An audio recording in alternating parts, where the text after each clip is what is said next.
If you're listening to this, chances are you love Punch the Monkey just as much as we do. Oh, absolutely. I mean, we are massive fans of Punch Kun, whatever you want to call him. If you follow Japanese macaques online, you know exactly who this incredibly charismatic monkey is. He's like the star of the troupe. Right. We check in on him. We know his troop. We've literally watched him grow up. Hmm? But today, August 12th, 2026, social media has just gone absolutely wild. Yeah, it's been a really intense day online. It really has. The timeline isn't filled with the usual cute pictures today. It is emotional. It is doubly sad. And honestly, an entire global community of animal lovers is totally mobilized and demanding immediate answers from the Ichikawa Zoo. Which is fascinating to watch, right? The speed at which this community transformed from, passive observers into this mobilized digital army is just unprecedented. Totally. Because today, a single bloody ear bite inside that enclosure didn't just trigger a primate turf war, it sparked a highly coordinated internet uprising. And the tone shifted in minutes from lighthearted daily observation to just acute panic. Yeah, people are freaking out. Right, largely because this audience actually understands the underlying mechanics of what they're watching. I mean, they aren't just seeing monkeys play, they're reading the behavioral cues of a highly structured, sometimes lethal society. Exactly.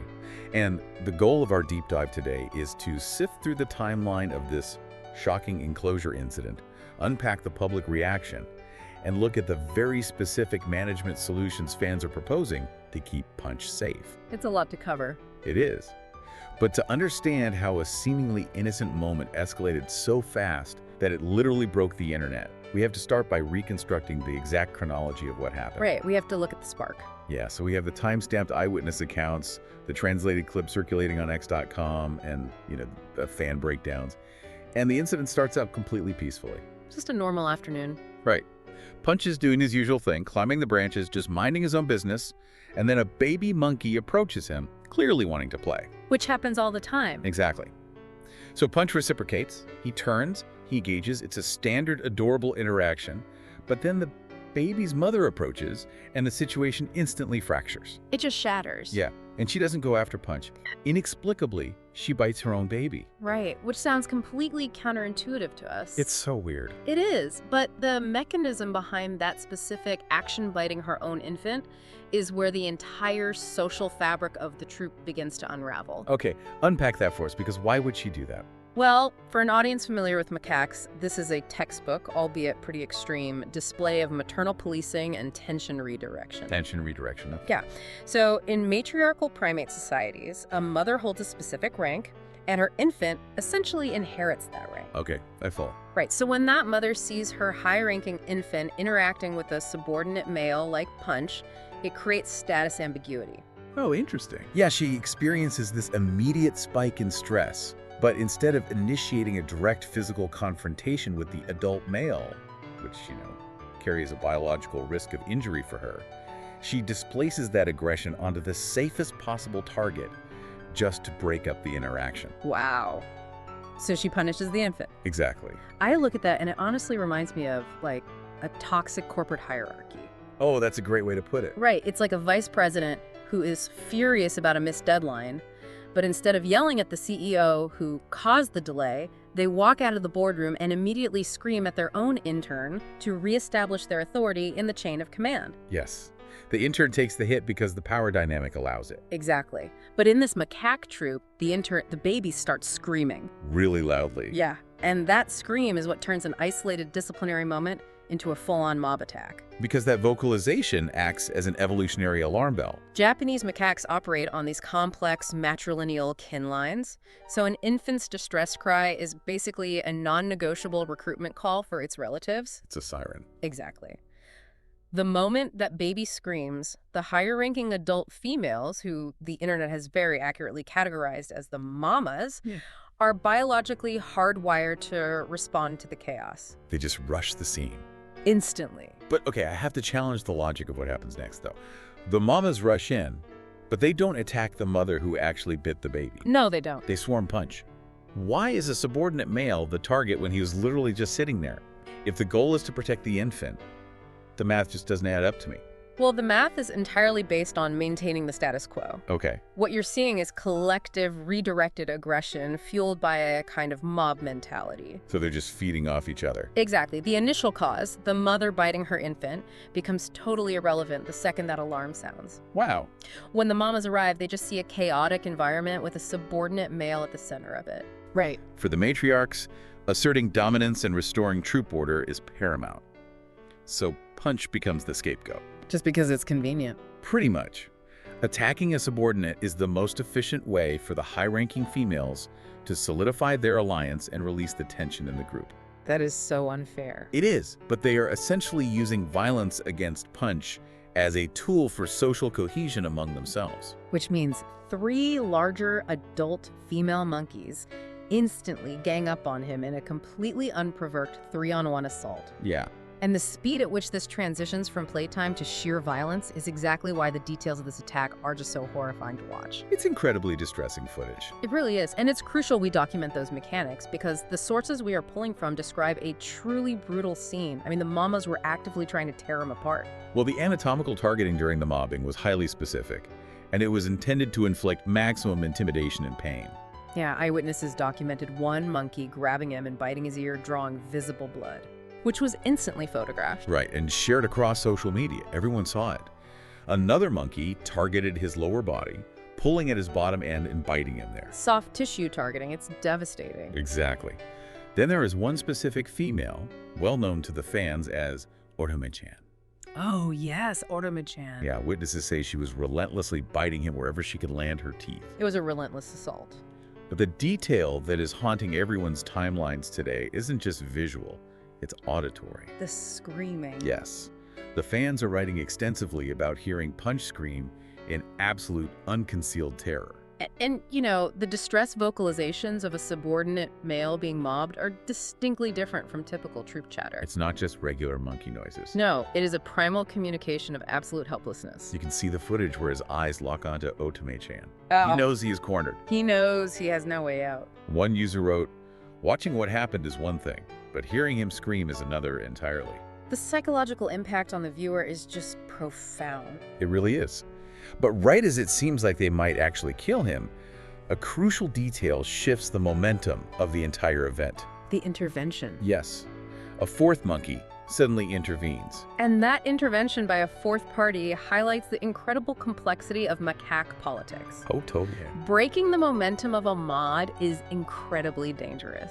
I bet. This fourth monkey stepping in, whether they were acting on a competing kin line or simply asserting their own rank to disperse the chaos, effectively short-circuits the mob mentality. And the mom is disengaged. Exactly, they back off. And the aftermath of that intervention provides this stunning whiplash. You have Punch visibly terrified and exhausted. Naturally. Observers noted he looked incredibly sleepy immediately afterward, which, was like a classic physiological symptom of extreme stress or going into shock. It's a huge adrenaline dump. Right, but then another monkey approaches. A friend stays close, sits with him, and gently strokes his head. It's amazing to watch. Ethologists refer to this specific behavior as post-conflict affiliation or consolation.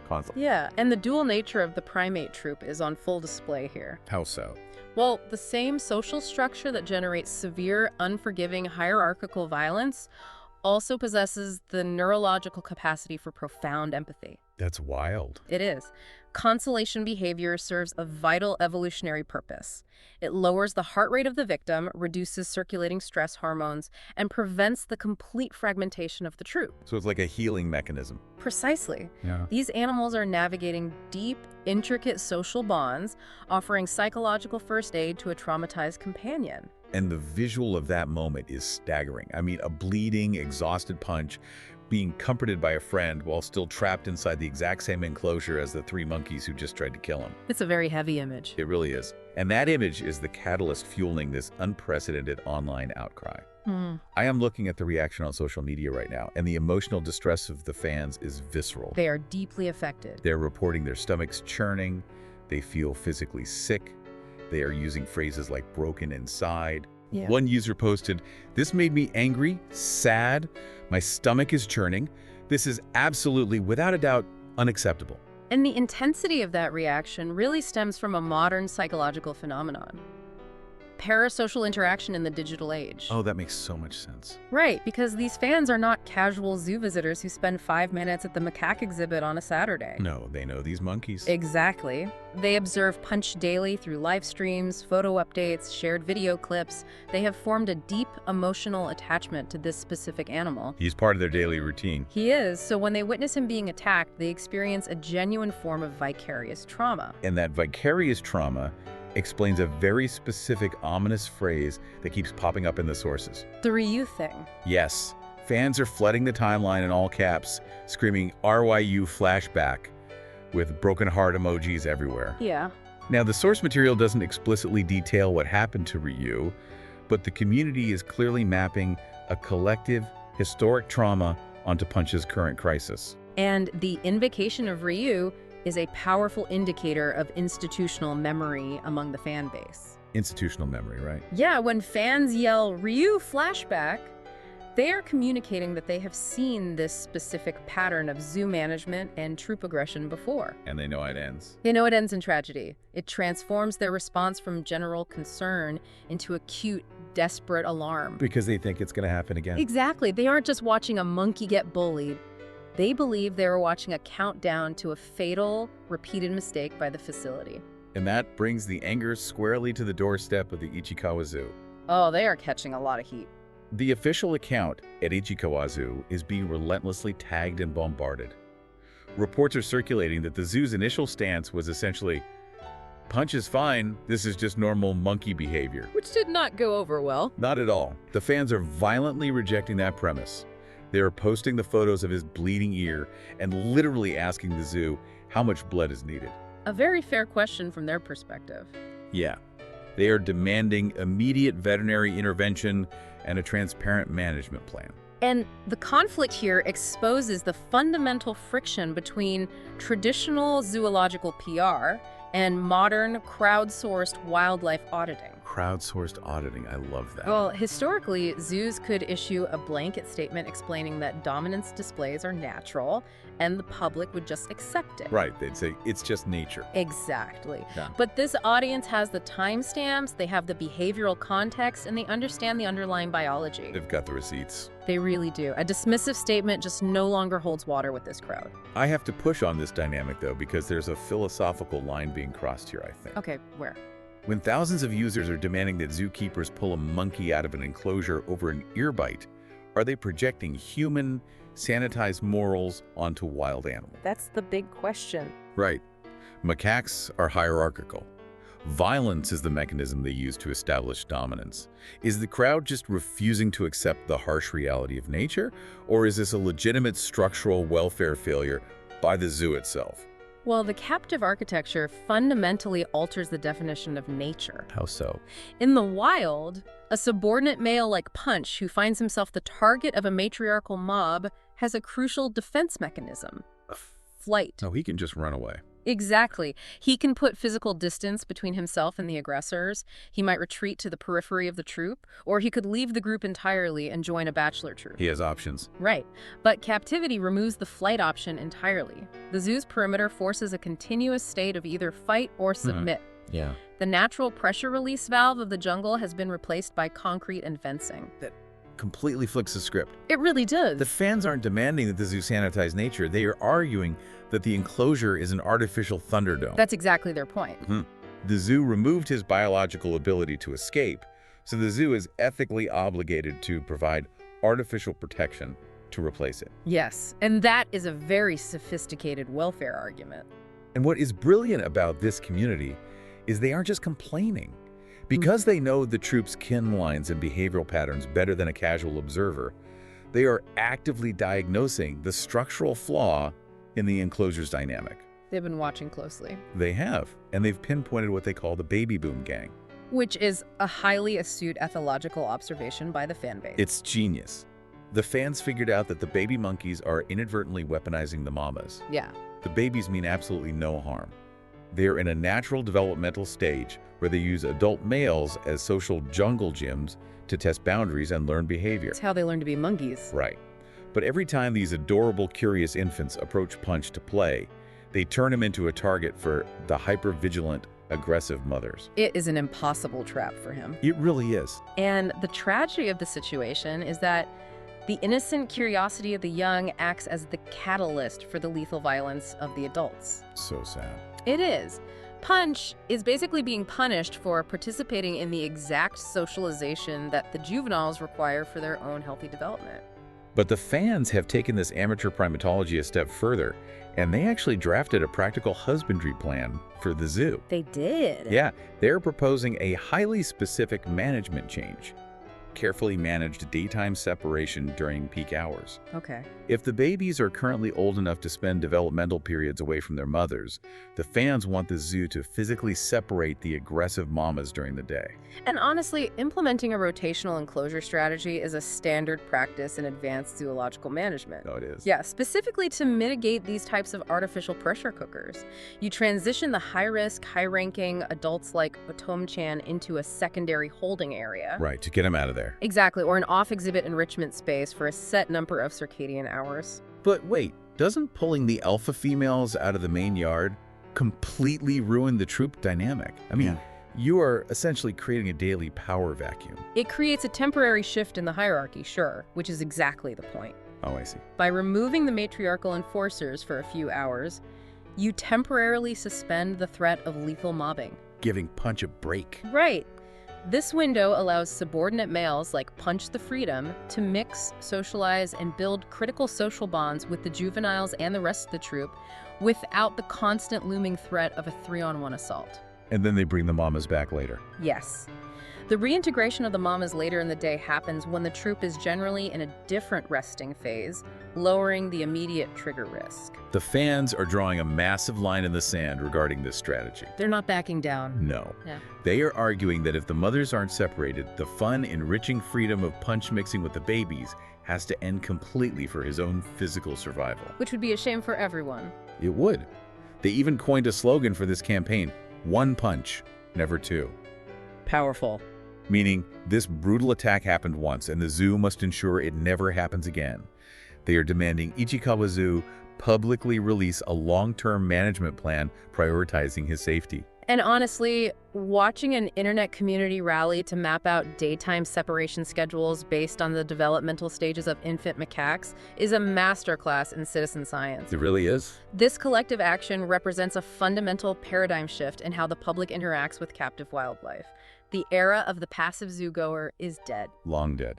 Social media and constant digital surveillance have empowered the public to act as real-time animal welfare auditors.